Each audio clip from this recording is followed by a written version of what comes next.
வணக்கம் மக்களே, welcome to FDFS with Mohi. So இன்றைக்கி நம்ம வந்து ஒரு புதுவிதமான காதல் இல்லை, இது புதுவிதம் கிடையாது, இது பரீட்சைப்பட்ட காதல், ஆனால் மற்றவர்களால் ஏற்றுக்கொள்ளப்படாத காதல் கூட சொல்லலாம். காதல் என்பது பொது உடைமை படத்தினுடைய ரிவ்யூ தான் பார்க்க போகிறோம். இந்த படத்தை டைரக்ட் பண்ணியிருக்காரு ஜெயபிரகாஷ் ராதாகிருஷ்ணன் அவர்கள். இந்த படத்தை லீட் பண்ணியிருக்காங்க நிஜமல் ஜோஸ், அனுஷா, தீபா, அப்புறம் வந்து பார்த்திங்கன்னா ரோஹிணி, அப்புறம் கலிஷ், அப்புறம் வினீத் பண்ணியிருக்காரு.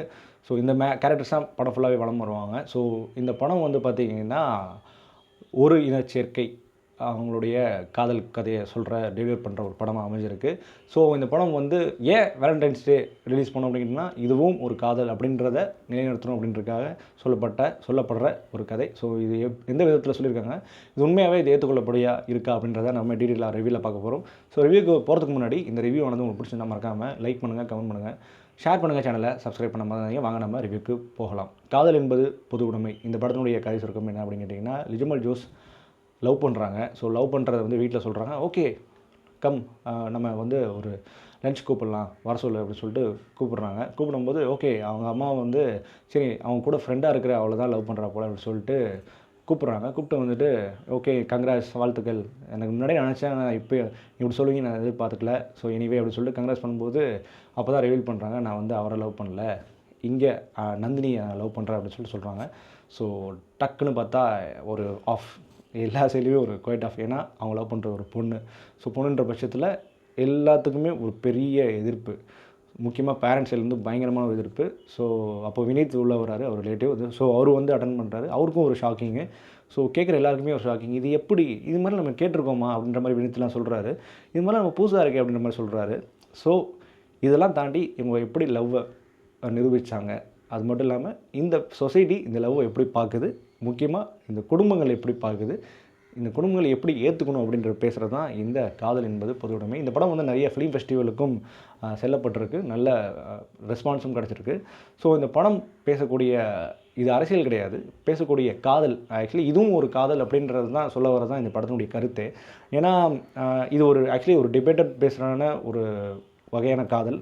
அண்ட் மோர் ஓவர் நிறைய கண்ட்ரீஸ்லாம் வந்து இது யூஷுவல். ஆக்சுவலி நம்ம கண்ட்ரீஸில் வந்து இதை வந்து எதிர்க்கிறதுக்கு நிறையா பேர் இருக்காங்க, நிறைய எண்ணங்கள் இருக்குது. ஏன்னா நானே ஆக்சுவலி ஸ்டார்ட் அப் பை வந்து இது ஒரு பெரிய கான்ட்ரவர்சியாக தான் பேசுகிறேன். இது எப்படி நம்ம எடுத்துக்க முடியும், இது எப்படி நம்ம வந்து நார்மலைஸாக பண்ணிக்கிறது, இது வந்து ஒரு ஹார்மோனல் ப்ராப்ளம் தானே அப்படின்ற மாதிரி தான் நானும் தாட்டில் நினச்சேன். ஆனால் போக போக இந்த ஹார்மோனல் வந்து ப்ராப்ளம் வந்து என்ன ஆகுதுன்னா, அவங்கள இதை வந்து ஹைட் பண்ணி வைக்கிறனால ஏற்படுற ப்ராப்ளம்ஸை விட, அதாவது லிட்டரலி ஒரு உயிரிழப்பு ப்ராப்ளம்ஸை விட இது எவ்வளோ பரவாயில்லையே அப்படின்ற மாதிரி தோணுது.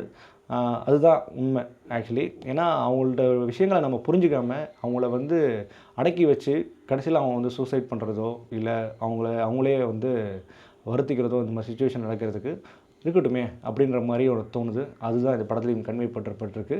ஸோ அது ரொம்ப நல்ல கிறிஸ்பன் கிளியர் இருந்தாங்க. படம் ஒரு ஸ்லோ பர்ன் படம் தான், ஆனால் சொல்ல வேண்டிய கருத்துக்களை ரொம்ப நிதானமாக, நிலையாக, ஸ்ட்ராங்காக இந்த சொசைட்டிக்கு தெளிவாகவே எக்ஸ்பிளைன் பண்ணியிருக்காங்க. அதுக்காக இந்த டைரக்டரை நம்ம ஜெயபிரகாஷ் வந்து பாராட்டலாம். எஸ், ஏன்னா ஃபஸ்ட்டு வந்து ஓப்பனிங்லேயே வந்து இந்த உடச்சி விட்டுறாங்க. அது உடச்சி விட்டதுக்கப்புறம் வந்து பார்த்திங்கன்னா பேரண்ட் காட்டுற அந்த ரியாக்ஷன்ஸ் வந்து ரோஹிணி பிச்சு எடுத்துட்டாங்க நடிப்பில். ரோஹிணி அப்புறம் வினீத்லாம் வந்து ஒரு மாதிரி சர்க்காஸ்டிக்காக பண்ணுவார் அந்த கேரக்டரு. அது நம்ம வந்து சர்வம் தலைமையத்தில் நம்ம பார்த்துருப்போம். ஸோ அது மாதிரி இந்த படத்துலேயும் ஒரு மாதிரி சர்க்காஸ்டிக்கான ஒரு கேரக்டர் தான் அவர். அவரும் சரி, அப்புறம் வந்து அவரோட ஃப்ரெண்டாக வர கலிஷா அவராக இருக்கட்டும், அதேமாதிரி தீபா அவங்க வேலைக்காரங்களாம் வராங்க, அவங்களும் சரி, அவங்க பண்ணுற ரியாக்ஷன்ஸ் எல்லாமே, இப்படி ஒரு விஷயத்த சொல்லும்போது அவங்க பண்ணுற ரியாக்ஷன்ஸ், அவங்க அகெயின்ஸ்டாக பேசுகிற விஷயங்கள், முக்கியமாக ரோஹிணி, என்னடி சொல்கிற நீ, இதெல்லாம் ஒன்று, இதெல்லாம் ஒரு மேட்ரு, இதெல்லாம் ஒரு விஷயம், இந்த விஷயம் வந்து இப்படி இது பண்ணிகிட்டு இருக்க அப்படின்னு சொல்லிட்டு அவங்களாம் அப்படி தான், நம்ம அவங்கள்ட்ட போய் டச்சே வச்சக்கூடாது அப்படின்ற மாதிரி சொல்கிறதா இருக்கட்டும். அதுமாதிரி வினீத்துக்கும் இவங்களுக்கும் ஒரு கான்வர்சேஷன் நடக்கும், லிஜோவுக்கும் அந்த கான்வர்சேஷன் இருக்கட்டும். அதுமாதிரி இவங்களோட லிட்டரலி இவங்களுக்கு ஒரு பிரேக்கப் சீக்வன்ஸ் வரும், நந்தினிக்கும் நம்ம லிஜோமோலுக்கும். அந்த சீக்வன்ஸாக இருக்கட்டும், எல்லாமே படத்தில் வந்து ரொம்ப ஸ்ட்ராங்காக கரெக்டாக சொல்லியிருக்காங்க அப்படின்னு தான் சொல்லணும். அந்த டுவர்ட்ஸ் கிளைமேக்ஸ் வந்து ஏற்புடையதாக இருந்தது. கண்டிப்பாக ஒரு சாட்டிஸ்ஃபேக்டரியான ஒரு கிளைமேக்ஸ் கூட சொல்லலாம். அது மாதிரி இந்த படம் வந்து எல்லோரும் எடுத்துப்பாங்களா அப்படின்னு கேட்டிங்கன்னா, ஆக்சுவலி எல்லோரும் எடுத்துக்கணும் அப்படின்றக்காக தான் எடுக்கப்பட்ட படம். ஸோ எல்லோரும் எடுத்துக்கோங்க அப்படின்றது தான் சொல்ல வருது இந்த படம். ஸோ தயவு செஞ்சு இதை வந்து நீங்கள் நார்மலைஸ் ஆகணும்னு சொல்லலை, இதை பற்றி எக்ஸ்பிளைன் பண்ணணும். இந்த ஹார்மோனல் சேஞ்சஸோ இல்லை இந்த மாதிரியான லவ்வும் எக்ஸ்பிளைன் பண்ணணும், நம்மளுடைய சொசைட்டிக்கு எக்ஸ்பிளைன் பண்ணணும். இதை வந்து இப்படி ஒரு லவ் இருக்குது, இது நம்ம வந்து தப்பு சொல்ல முடியாது, இது நம்ம எடுத்துக்கணும், நம்மளை அங்கீகரிக்கணும் மீன்ஸ் நம்ம வந்து இது நம்ம வந்து பேசணும் அப்படின்றத பற்றி பேசுகிறக்கூடிய படம் தான் இந்த படமாக அமைஞ்சிருக்கு. நல்லாவே எடுத்திருக்காங்க. இது வந்து நிறைய பேருக்கு புரியும் கண்டிப்பாக. பேரண்ட்ஸ் கூட பார்த்தீங்கன்னா இன்னும் கொஞ்சம் கிளியராக புரியும் நான் நினைக்கிறேன். பேரண்ட்ஸ் ஒரு சில பேர்லாம் ஹெசிடேட் பண்ணுவாங்க, இக்னோர் பண்ணுவாங்க.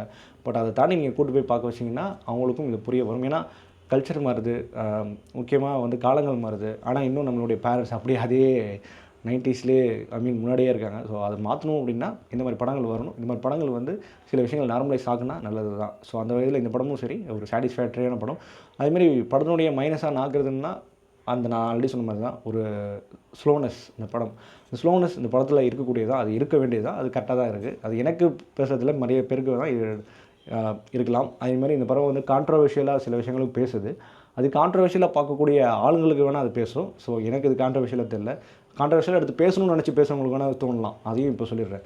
ஸோ அதுதான் இந்த படத்தினுடைய மைனஸாக நான் பார்க்குறேன். மற்றபடி இந்த படம் பார்க்கலாமா வேணாமா, இல்லை கண்டிப்பாக பார்த்தே திரும்ப கேட்டிங்கன்னா கண்டிப்பாக பார்க்கலாம். எல்லாருமே பார்க்கலாம். ஒரு வாட்சபிளான மூவி. ஸோ இதுக்கு நம்ம கொடுக்கக்கூடிய ரேட்டிங் என்ன கேட்டிங்கன்னா 5க்கு 3.5. ஓகே மக்களே, இந்த ரிவ்யூ பிடிச்சி நான் நம்புறேன். இந்த ரிவ்யூ பிடிச்சி மறக்காமல் லைக் பண்ணுங்கள், கமெண்ட் பண்ணுங்கள், ஷேர் பண்ணுங்கள், சேனலை சப்ஸ்கிரைப் பண்ண மறந்துடாதீங்க. And then stay with me FDFS with மோகி.